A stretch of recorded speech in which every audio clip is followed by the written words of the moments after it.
परीक्षा नहीं हुई, लेकिन आज नहीं तो कल होगी। ये कोरोना महामारी आज नहीं तो कल जरूर खत्म होगी। स्कूल कॉलेजेस कभी ना खुलें, ऐसा नहीं होगा। अभ्यास करते रहोगे तो कोई पछतावा नहीं होगा। कोरोना महामारी के चलते इस समय स्कूल और कॉलेजेस बंद पड़े हैं, जिसके चलते विद्यार्थियों में पढ़ाई के प्रति लापरवाही देखी जा रही है। इसी को देखते हुए मुंबई के एक स्कूल में हमारे पुराणों में लिखित एक कहानी सुनाई गई और विद्यार्थियों को इस कहानी के जरिए एक मैसेज दिया गया, एक सलाह दी गई।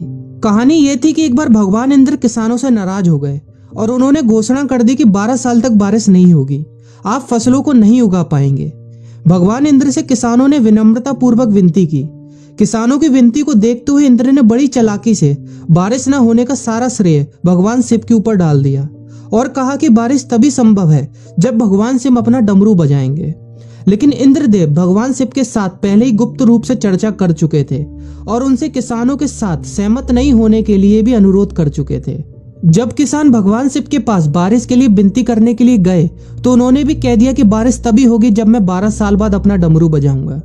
निराश होकर वापस लौटते किसानों ने 12 साल तक इंतजार करने का फैसला किया। लेकिन उनमें से एक किसान वापस लौटकर नियमित रूप से अपना काम कर रहा था, खेती कर रहा था, यहाँ तक कि बीज भी बो रहा था। अन्य किसानों ने यह देखकर उस किसान का मजाक उड़ाना चालू कर दिया। कुछ किसानों ने उससे पूछा भी कि आप अपना समय और ऊर्जा क्यों बर्बाद कर रहे हैं, जबकि आप जानते हैं कि 12 साल तक बारिश नहीं होने वाली।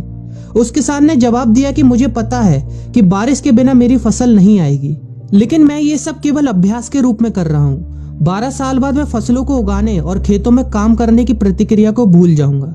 शरीर की काम करने की आदत छूट जाएगी और शरीर आलस का शिकार हो जाएगा।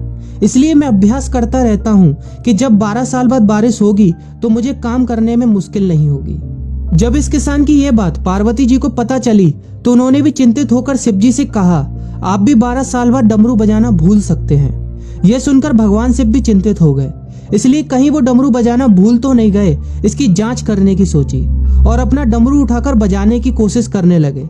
कोशिश करते हुए जैसे ही डमरू से आवाज आई वैसी बारिश होने लगी और जो किसान नियमित रूप से अपना काम कर रहा था उस किसान का खेत फसलों से हरा भरा हो गया। लेकिन बाकी सभी बारिश का इंतजार करते किसानों को पछतावा हुआ, क्योंकि उन्होंने अभ्यास करना भी छोड़ दिया था। इसी तरह 2 सप्ताह बाद, 2 महीने बाद या 2 साल बाद लॉकडाउन समाप्त हो जाएगा।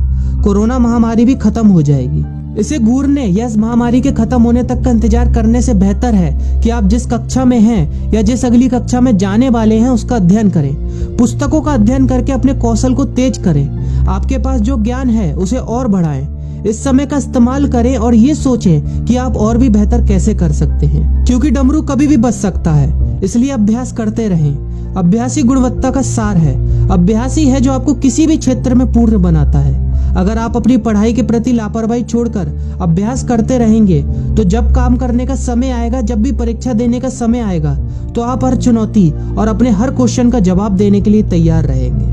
अपना ध्यान रखें और अपनों का ख्याल रखें, क्योंकि कोरोना अभी गया नहीं है। घर पर ही रहने की कोशिश करें ताकि आप भी और अन्य भी सुरक्षित रहें और नियमित रूप से अभ्यास करते रहें, क्योंकि डमरू कभी भी बच सकता है। वीडियो अच्छी लगी हो तो वीडियो को लाइक और अपने फ्रेंड्स के साथ शेयर करना मत भूलिएगा। और अगर आप एक पेरेंट हैं तो आप भी अपने बच्चों के साथ इस वीडियो को शेयर करना मत भूलिएगा।